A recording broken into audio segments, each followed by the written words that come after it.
Hello students, class 11 physics unit number 2 kinematics. ਅੱਜ ਆਪਾਂ ਬੇਟਾ ਦੁਬਾਰਾ ਤੋਂ ਕਾਇਨਾਮੈਟਿਕਸ ਤੇ ਇਸ ਕਰਕੇ ਆਏ ਆ ਤਾਂ ਕਿ ਆਪਾਂ ਪੇਪਰਾਂ ਦੇ ਹਿਸਾਬ ਨਾਲ ਥੋੜੀ ਜੀ ਹੈ ਜਿਹੜੀ ਆਪਣੀ ਰਿਵੀਜ਼ਨ ਕਰ ਸਕੀਏ। ਤੇ ਅੱਜ ਆਪਾਂ ਬੇਟਾ ਕੁਝ ਇੰਪੋਰਟੈਂਟ ਐਗਜ਼ਾਮਪਲਸ ਕਰਾਂਗੇ ਚੈਪਟਰ ਕਾਇਨਾਮੈਟਿਕਸ ਦੇ ਵਿੱਚੋਂ। ਤਾਂ ਆਓ ਆਪਾਂ ਥੋੜੀਆਂ ਜੀ ਐਗਜ਼ਾਮਪਲਸ ਕਰਦੇ ਆ यूनिट नंबर 2 काइनामेटिक्स दियां। ठीक है जी बेटा, फर्स्ट एग्जांपल है अपनी, what should be the angle theta between the two vectors A and B for their resultant R to be maximum और मिनिमम। यानी कि ਆਪਾਂ दो वेक्टर्स ए ते बी है ਉਹਨਾਂ ਦਾ ਰਿਜ਼ਲਟੈਂਟ ਕੱਢਣਾ ਹੈ ਉਦੋਂ ਜਦੋਂ ਰਿਜ਼ਲਟੈਂਟ ਮੈਕਸਿਮਮ ਹੋਣਾ ਚਾਹੀਦਾ ਹੈ ਜਾਂ ਜਦੋਂ ਰਿਜ਼ਲਟੈਂਟ ਮਿਨੀਮਮ ਹੋਣਾ ਚਾਹੀਦਾ ਹੈ। ਤਾਂ ਬੇਟਾ ਦੇਖੋ ਆਪਾਂ ਇਹਦਾ ਸੋਲੂਸ਼ਨ। सब तो पहला we know that resultant R is equal to A square plus B square plus 2AB cos theta। ठीक है, ਇਹ ਰਿਜ਼ਲਟੈਂਟ ਦੀ ਵੈਲਿਊ ਹੈ ਬੇਟਾ ਜਦੋਂ ਆਪਾਂ ਨੂੰ ਦੋ ਵੈਕਟਰਸ A ਤੇ B ਦਿੱਤੇ ਹੋਣ। ਠੀਕ ਹੈ, ਹੁਣ R ਮੈਕਸਿਮਮ ਕਦੋਂ ਹੋਏਗਾ ਬੇਟਾ? ਦੇਖੋ ਇਸ ਪੂਰੀ ਇਕੁਏਸ਼ਨ ਦੇ ਵਿੱਚ ਜੇ ਆਪਣੇ ਕੋਲ cos ਥੀਟਾ ਦੀ ਵੈਲਿਊ ਹੈ ਜਿਹੜੀ ਉਹ +1 ਦੇ ਬਰਾਬਰ ਆ ਜੇ ਤਾਂ ਜਿਹੜਾ R ਹੈ ਉਹ ਮੈਕਸਿਮਮ ਹੋ ਜਾਏਗਾ। ਠੀਕ ਹੈ, ਤਾਂ R will be maximum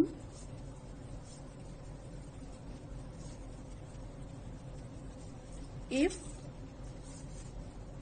cos theta is equal to +1 or we can say that theta is equal to 0 degree। ठीक है, ਤਾਂ ਆਪਣੇ ਕੋਲ R ਦੀ ਵੈਲਿਊ ਫਿਰ ਕਿਹਦੇ ਬਰਾਬਰ ਆ ਗਈ ਬੇਟਾ ਇਸ ਕੇਸ ਚ? A square plus B square plus 2AB cos 0 degree। Now cos 0 degree is 1, so R is equal to A square plus B square plus 2AB। ठीक है, ਹੁਣ ਦੇਖੋ ਇਹ ਧਿਆਨ ਨਾਲ ਕਿਹਦਾ ਫਾਰਮੂਲਾ ਬਣ ਗਿਆ? A plus B the whole square. ਤਾਂ ਆਪਣੇ ਕੋਲ ਬਣ ਗਿਆ A plus B whole square under route. ਹਾਂਜੀ ਬੇਟਾ, ਹੁਣ ਸਕੁਅਰ ਤੇ ਅੰਡਰ ਰੂਟ ਦੋਨੋਂ ਕੀ ਹੋ ਜਾਣਗੇ? ਕੈਂਸਲ ਹੋ ਜਾਣਗੇ। ਤਾਂ ਆਪਣੇ ਕੋਲ R ਦੀ ਵੈਲਿਊ ਕਿੰਨੀ ਆ ਗਈ? A plus B। ਠੀਕ ਹੈ, ਇਹ ਹੈ ਬੇਟਾ ਮੈਕਸਿਮਮ ਵੈਲਿਊ ਜਦੋਂ ਰਿਜ਼ਲਟੈਂਟ ਹੈ ਜਿਹੜੇ ਵੈਕਟਰਸ ਹੈ ਉਹ ਕੀ ਹੋਣ? ਇੱਕ ਦੂਸਰੇ ਤੇ 0 ਡਿਗਰੀ ਤੇ ਐਂਗਲ ਤੇ ਹੋਣ। ਠੀਕ ਹੈ, ਨੇਚਰਲੀ ਬੇਟਾ ਤੁਸੀਂ ਦੇਖੋ ਜਦੋਂ ਆਪਾਂ ਦੋ ਫੋਰਸਿਸ ਲਗਾਉਂਦੇ ਆ ਇੱਕ ਆਬਜੈਕਟ ਤੇ ਦੋਨਾਂ ਦੀ ਡਾਇਰੈਕਸ਼ਨ ਸੇਮ ਹੁੰਦੀ ਹੈ ਤਾਂ ਆਪਣਾ ਮੈਕਸਿਮਮ ਇਫੈਕਟ ਆਉਂਦਾ ਨਾ ਫੋਰਸ ਦਾ। ਠੀਕ ਹੈ, ਇਹ ਉਹੀ ਕੇਸ ਹੈ ਬੇਟਾ। ਹਾਂਜੀ ਬੇਟਾ, ਹੁਣ ਇਹ ਤਾਂ ਸੀ ਬੇਟਾ ਮੈਕਸਿਮਮ ਵਾਸਤੇ। ਸਿਮਿਲਰਲੀ ਆਪਾਂ ਮਿਨੀਮਮ ਵਾਸਤੇ ਵੀ ਪ੍ਰੂਵ ਕਰ ਸਕਦੇ ਆ। R will be minimum, ਆਪਾਂ ਇੱਥੇ ਲਿਖ ਸਕਦੇ ਆ R will be minimum। ਹਾਂਜੀ ਬੇਟਾ, ਹੁਣ ਮਿਨੀਮਮ ਕਦੋਂ ਹੋਏਗਾ? when cos theta is equal to -1। ਠੀਕ ਹੈ, ਇਸ ਇਕੁਏਸ਼ਨ ਦੇ ਵਿੱਚ ਜੇ cos theta -1 ਆ ਜੇ ਤਾਂ ਕੀ ਹੋ ਜਾਏਗਾ? ਆ ਚੀਜ਼ ਮਾਈਨਸ ਹੋ ਜਾਏਗੀ ਤੇ ਮਾਈਨਸ ਜਿਹੜਾ ਹੈ ਮਿਨੀਮਮ ਹੋ ਜਾਏਗਾ। ਤਾਂ ਥੀਟਾ -1 ਕਦੋਂ ਆਉਂਦਾ ਬੇਟਾ? ਠੀਕ ਹੈ, cos theta -1 ਆ ਜੇ ਜਾਂ ਥੀਟਾ ਜਿਹੜਾ ਹੈ ਉਹ ਕਿਹਦੇ ਬਰਾਬਰ ਆ ਜੇ? 180 ਡਿਗਰੀ ਦੇ ਬਰਾਬਰ। ਠੀਕ ਹੈ, ਤਾਂ ਆਪਾਂ ਕੀ ਕਰਾਂਗੇ ਬੇਟਾ ਹੁਣ ਇਸ ਕੇਸ ਦੇ ਵਿੱਚ ਜਦੋਂ ਆਪਾਂ ਇਹ ਵਾਲੀ ਵੈਲਿਊ ਪੁੱਟ ਕਰ ਦਾਂਗੇ ਤੇ ਆਪਣੇ ਕੋਲ R ਦੀ ਵੈਲਿਊ ਆ ਜਾਏਗੀ ਬੇਟਾ A square plus B square plus 2AB cos 180 degree और A square plus B square minus 2AB। ठीक है, ਹੁਣ ਇਹ ਕਿਹਦਾ ਫਾਰਮੂਲਾ ਹੋ ਗਿਆ ਬੇਟਾ? A minus B the whole square. ਤਾਂ ਆਪਣੇ ਕੋਲ R ਕਿਹਦੇ ਬਰਾਬਰ ਆ ਗਿਆ ਬੇਟਾ? R ਆ ਗਿਆ ਆਪਣੇ ਕੋਲ A minus B। ਮਿਨੀਮਮ ਹੋ ਗਿਆ ਨਾ। ਤਾਂ ਬੇਟਾ ਇਹ ਕੇਸ ਹੈ ਆਪਣੇ ਕੋਲ for maximum and minimum resultant. ਠੀਕ ਹੈ, ਹਾਂਜੀ ਬੇਟਾ, next example. Two equal forces have their resultant equal to either what is the inclination between them। मतलब सिचुएशन ये है बेटा कि मान लो ਆਪਾਂ ਨੂੰ P Q ਦੋ ਵੈਕਟਰਸ ਦਿੱਤੇ ਹੋਏ ਹੈ ਤਾਂ सिचुएशन ये है बेटा P is equal to Q ते जिहड़ा रिजल्टेंट है ना बेटा वो भी इन्ना दोनों चों किसी एक दे बराबर है, यानी कि जे दोनों बराबर है तो आर भी की होएगा बराबर होएगा। तो बेटा आ अपने कोल कंडीशन है। हुण आपां नूं पता है फिर दोबारा आर किदे बराबर हुंदा है, P square plus Q square plus 2pq cos theta. ठीक है, हुण अपने कोल मान लो p है, आपां सब दी जगह p पुट कर दिए, p is equal to P square plus 2pp cos theta. ठीक है, तो अपने कोल जे आपां इदां लिख लिए P square is equal to आ देखो आ 2p स्क्वायर आ गया। ठीक है, तो आपां 2p स्क्वायर है जिहड़ा वो कॉमन निकाल लिए। ठीक है, ते अपने कोल अंदर की बच गया 1 प्लस cos थीटा। ठीक है, आ इक्वेशन बन गई।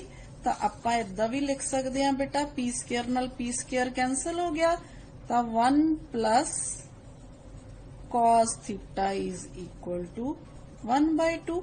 ठीक है, तो cos थीटा फिर किदे बराबर आ गया बेटा 1/2 माइनस 1, यानी कि माइनस 1/2। जे cos थीटा माइनस 1/2 है, it means theta is equal to 120। ठीक है, यानी कि cos 120 degree. This means theta is equal to 120 degree, यानी कि वो एक दूसरे ते 120 डिग्री ते इंक्लाइंड होंगे। ठीक है, तो आ अपना है बेटा question. Two equal forces have their resultant equal to either what is the inclination between them. तो इंक्लिनेशन जिहड़ी उन्हां दे विच है वो कितनी होएगी बेटा 120 डिग्री दे बराबर। ठीक है जी बेटा, नेक्स्ट एग्जांपल है can a plus B is equal to vector a minus B. हाँ जी बेटा, सोच के देखो ये कदों होएगा केस। Answer is yes. ए बेटा जदों मान लो b है जिहड़ा अपने कोल 0 वेक्टर हो गया। ठीक है, तो a प्लस 0, तो इधर भी की आ जाएगा a माइनस 0, तो अपने कोल जिहड़ी कंडीशन है वो सैटिस्फाइड हो जाएगी। तो दिस कैन हैपन, अपन दा आंसर लिख Dange yes the equality holds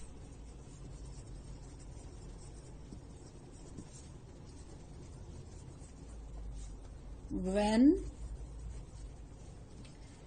b is a null vector।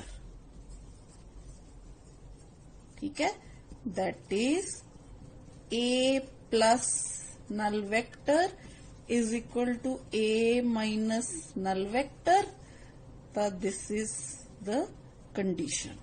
ठीक है, this is the condition। Okay बेटा जी बेटा, नेक्स्ट एग्जांपल देखो।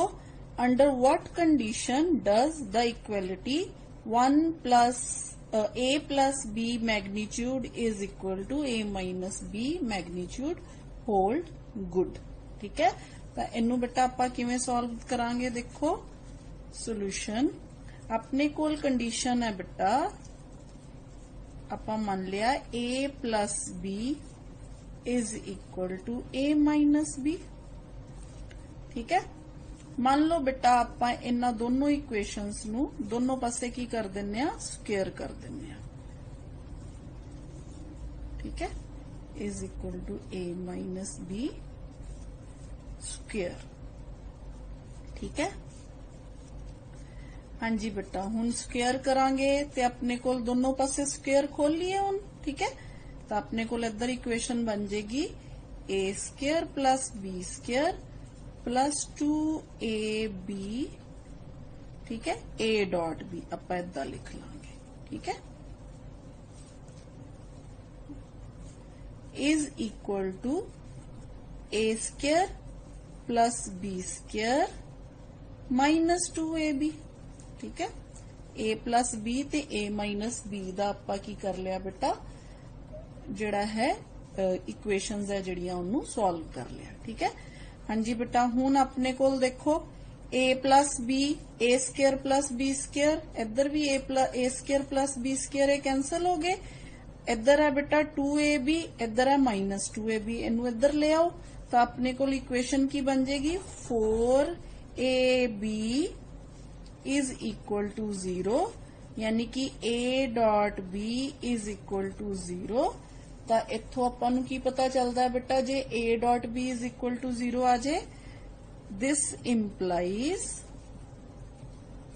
याद करो बेटा इथों की पता चलता है that A and B are perpendicular। ठीक है, A ते B जो परपेंडिकुलर होन एक दूसरे ते टू ईच अदर, ता ए वाली इक्वेशन है जिहड़ी वो की होएगी, सैटिस्फाइड होएगी। ठीक है बेटा जी। बेटा नेक्स्ट एग्जांपल है, find a unit vector parallel to the vector 3i plus 37j plus 4k। हाँ जी बेटा, हुण आपां नूं यूनिट वेक्टर दा मतलब पता है। यूनिट वेक्टर की हुंदा है, इहो जिहा वेक्टर जिहड़ा डायरेक्शन दसदा है, जिहदी वैल्यू जिहड़ी है वो 1 हुंदी है, पर उनदी डायरेक्शन है जिहड़ी वेक्टर दे अलोंग हुंदी है। ठीक है, आपां यूनिट वेक्टर जिवें आपां कीता सीगा, मान लो ए यूनिट वेक्टर आपां फाइंड आउट करना है, तो आपां किद्दां लिखदे हां, vector A over magnitude of vector A. ठीक है, इनू आपां की कहने हैं, यूनिट वेक्टर। हुण इनदी जिहड़ी डायरेक्शन है वो सेम उही हुंदी है जिधर वेक्टर ए दी डायरेक्शन है। तो आपां इत्थे फिर सोल्यूशन लिखांगे बेटा, the unit vector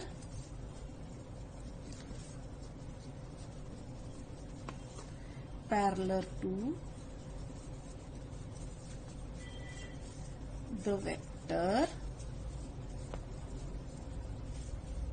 3i plus 7j plus 4k किदे बराबर हो जाएगा बेटा, दिस विल बी, मान लो आपां इनू वेक्टर है जिहड़ा a मान लिया। ठीक है, इनू वेक्टर a मान लिया आपां, तो बेटा फिर इत्थे इस केस च यूनिट वेक्टर फिर की हो जाएगा, अपने कोल 3i plus 7j plus 4k divided by, हाँ जी बेटा मैग्नीट्यूड, मैग्नीट्यूड किवें फाइंड आउट करांगे, 3 square plus 7 square plus 4 square.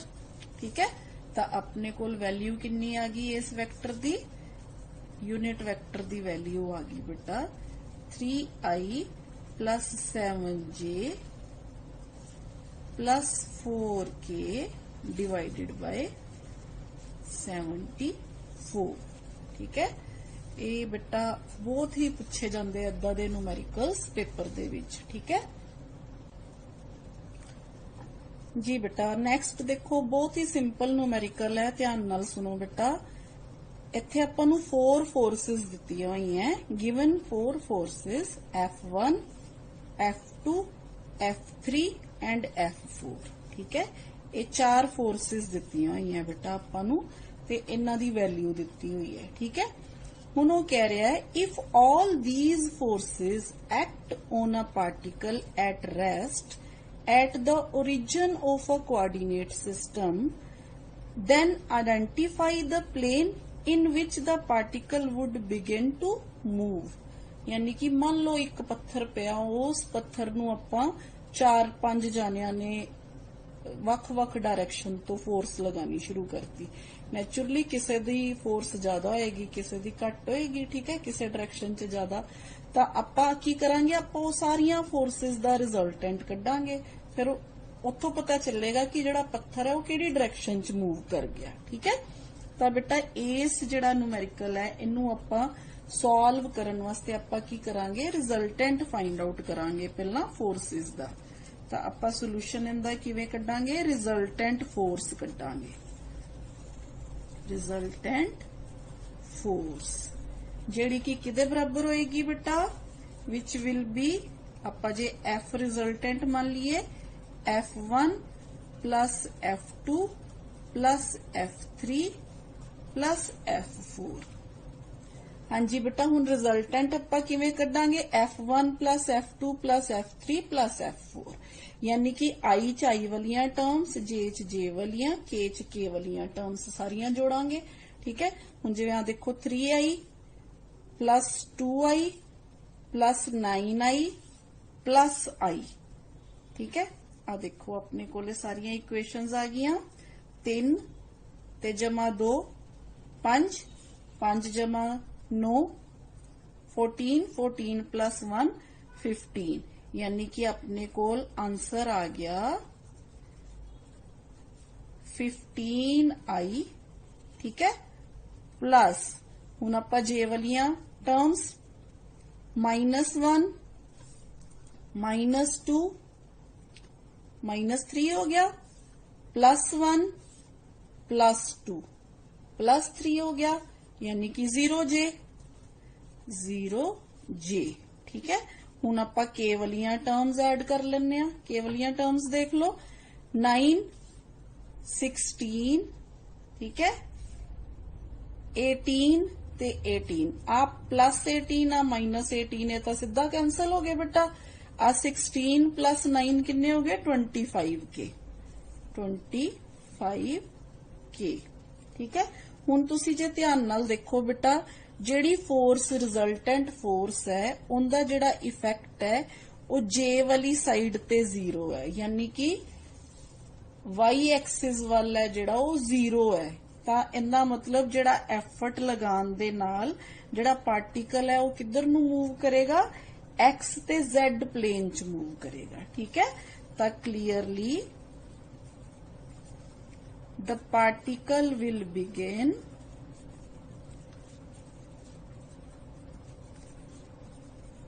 move in XZ plane। क्यों XZ प्लेन क्यों YZ वाल अपने कोल कोई जिहड़ा है फोर्स दा मैग्नीट्यूड नहीं है। ठीक है तो जिहड़ा पार्टिकल है वो किधर नू मूव करेगा एक्स ते Z प्लेन वाल मूव करेगा। ठीक है जी बेटा नेक्स्ट एग्जांपल देखो if A B and C are mutually perpendicular vectors then what is the value of A dot B plus C। चलो आओ इनू भी सॉल्व कर लेने आ। सोल्यूशन हाँ जी बेटा आपां नू वैल्यू पूछी है उन्हें किदी A dot B plus C दी। ठीक है तो आपां लॉज ला दिन्ने आपां स्केलर्स वास्ते जेडे लॉज पढ़े सीगे जदों इस ब्रैकेट नू आपां खोलांगे तो आपां किवें खोलांगे बेटा A dot B plus A dot C। ठीक है हुण A डॉट B दा मतलब अपने कोल की हुंदा है A B cos अपने कोल की क्या होया उन्हें बेटा A B and C are mutually perpendicular यानी कि A B cos 90 डिग्री। ठीक है प्लस ते इन्ना मतलब A C दे भी 90 डिग्री है A C cos 90 डिग्री। ठीक है क्यों क्योंकि म्यूचुअली परपेंडिकुलर है तो आप एंगल कितना लांगे 90 डिग्री लांगे।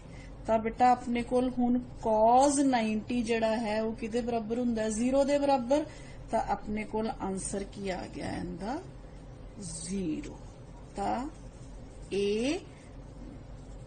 डॉट B प्लस C है जड़ा वो किदे बराबर होएगा 0 दे बराबर होएगा। ठीक है जी बेटा नेक्स्ट जड़ा है न्यूमेरिकल वो देखो की है what is the unit vector perpendicular to the plane of vector A and B। हाँ जी बेटा ये चीज निकालन वास्ते तुहानू जे याद होए बेटा आपां A क्रॉस B है जिहड़ी वो जदों फाइंड आउट करदे आ A cross B is equal to vector C। ठीक है ये जड़ा C है वेक्टर ये की हुंदा है A क्रॉस B दे प्लेन दे परपेंडिकुलर डायरेक्शन च हुंदा है मतलब A ते B जेडे प्लेन च हुंदे है उन्हां दोनां दे परपेंडिकुलर है जेड़ा इन्हां दा रिजल्टेंट हुंदा आपां निकालिया सी ना A B sin थीटा। ਤਾਂ यूनिट वैक्टर ਜਿਹੜਾ n ਹੈ ਬੇਟਾ ਉਹ ਇਸ डायरेक्शन ਚ ਹੁੰਦਾ ਹੈ। ठीक है, ਤਾਂ ਫਿਰ ਆਪਾਂ ਇਹ ਨਿਕਾਲਣ ਵਾਸਤੇ ਕੀ ਕਰਾਂਗੇ, a cross b find out ਕਰਾਂਗੇ ਤੇ ਉਹਦਾ मैग्नीट्यूड लिखांगे। ਤਾਂ ਆਪਣੇ ਕੋਲ unit vector perpendicular to the plane of vector a and b is vector a cross vector b divided by a cross b ਦਾ मैग्नीट्यूड। ठीक है, हुण a क्रॉस b ਦਾ ਜਿਹੜਾ मैग्नीट्यूड है वो किदे बराबर है, a b sin थीटा ਦੇ बराबर। ਤਾਂ ਆਪਾਂ ਇਹਨੂੰ ਇਸ ਫਾਰਮ ਚ ਵੀ ਹੈ ਜਿਹੜਾ ਉਹ ਲਿਖ ਸਕਦੇ ਹਾਂ। ठीक है, हाँ जी बेटा हुण नैक्सट न्यूमेरिकल देखो ध्यान नाल। If a is 3i plus 4j and b is 7i 24j, find a vector having the same magnitude as b and parallel to a। सब तो पहला तो आप देखांगे बेटा ये केड़ा वेक्टर बनता है। ठीक है, द वेक्टर इन द आप की लिखांगे vector having the same magnitude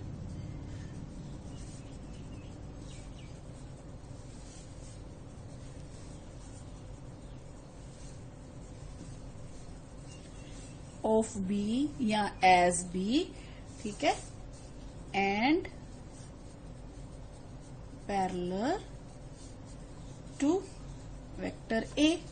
ठीक है, तो ए किदे बराबर होएगा बेटा, देखो मैग्नीट्यूड बी दा होना चाहिए ते ए दे पैरेलल, यानी कि यूनिट वैक्टर ए है जिहड़ा इहदे नाल इदां आएगा। ठीक है, ਜਦੋਂ ਵੀ ਕੋਈ ਵੈਕਟਰ ਦੀ ਜਿਹੜੀ ਆ ਜਿਹੜੀ ਚੀਜ਼ ਹੈ ਇਹ ਕੀ ਦੱਸਦੀ ਹੈ, ਉਹਦੀ ਡਾਇਰੈਕਸ਼ਨ ਦੱਸਦੀ ਹੈ। ਤਾਂ ਇਹਦਾ ਮਤਲਬ ਕੀ ਹੈ, ਜੇ b ਦਾ ਮੈਗਨੀਟਿਊਡ ਹੈ ਡਾਇਰੈਕਟ ਜਿਹੜਾ यूनिट वैक्टर है जो a ਦਾ ਆ ਗਿਆ, ਇਹਦਾ ਮਤਲਬ ਉਹਦੀ ਡਾਇਰੈਕਸ਼ਨ ਕਿੱਧਰ ਨੂੰ ਹੋਗੀ, a ਵੈਕਟਰ ਵਾਲੀ ਸਾਈਡ ਵੱਲ ਹੋਗੀ। ਠੀਕ ਹੈ, ਤਾਂ ਆਪਾਂ ਵਾਰੀ ਵਾਰੀ ਇਹ ਦੋਨੋਂ ਚੀਜ਼ਾਂ ਕੱਢ ਕੇ ਤੇ ਇਹਨੂੰ ਇੱਥੇ ਪੁੱਟ ਕਰ ਦਾਂਗੇ। ਸਭ ਤੋਂ ਪਹਿਲਾਂ ਬੇਟਾ ਆਪਾਂ ਮੈਗਨੀਟਿਊਡ ਆਫ a ਕੱਢੀਏ। ठीक है, a ਦਾ ਮੈਗਨੀਟਿਊਡ ਕਿਹਦੇ ਬਰਾਬਰ ਆਏਗਾ, 3 स्क्वायर प्लस 4 स्क्वायर 5। ठीक है, आप मैग्नीट्यूड क्यों निकालिया, क्योंकि वैक्टर ए है जिहड़ा उनदा जिहड़ा यूनिट वैक्टर है वो किदे बराबर हुंदा है, vector A bye its magnitude. यानी कि ये आ गया बेटा अपने कोल ए वैक्टर कितना है, 3i plus 4j divided by अपने कोल आ गया बेटा 5। ठीक है, ए आ गया बेटा अपने कोल यूनिट वैक्टर ऑफ ए। ठीक, हुण बी दा मैग्नीट्यूड निकाल लेने। वो किदे बराबर आ गया बेटा अपने कोल 7 स्क्वायर प्लस 24 स्क्वायर, यानी कि 25। ठीक है, हुण आपां ए जिहड़ी इक्वेशन है इहदे च दोनों वैल्यूज है जिहड़ियां पुट कर दिंदे आ, यानी कि अपने कोल b इंटू ए किदे बराबर आ गया बेटा 25 इंटू 1/5 3i प्लस 4j। इदा लिख लेने आपां इहनूं। तां ए किदे बराबर आ गया बेटा अपने कोल आ गया 15i प्लस 20j। ठीक है, आ 5 नाल 5 कटता आपां, this is 5 5 3s are 15 5 4s are 20। ठीक है, तो आपने कोल वैल्यू आ गई बेटा इनकी।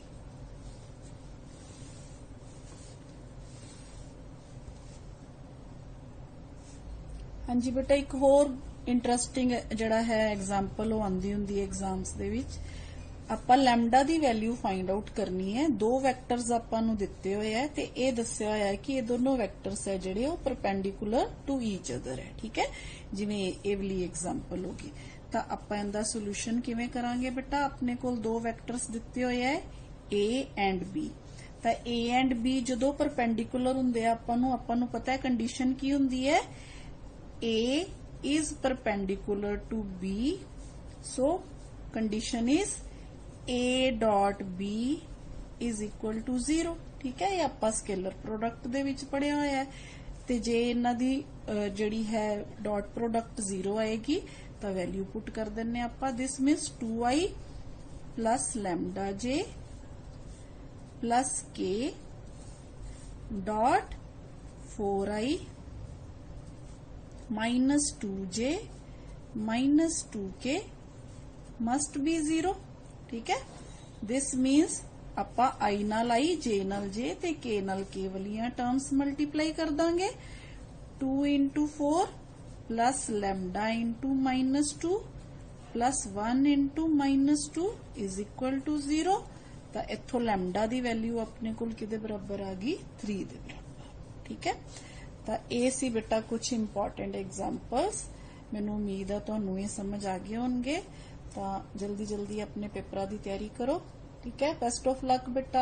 Okay, thank you.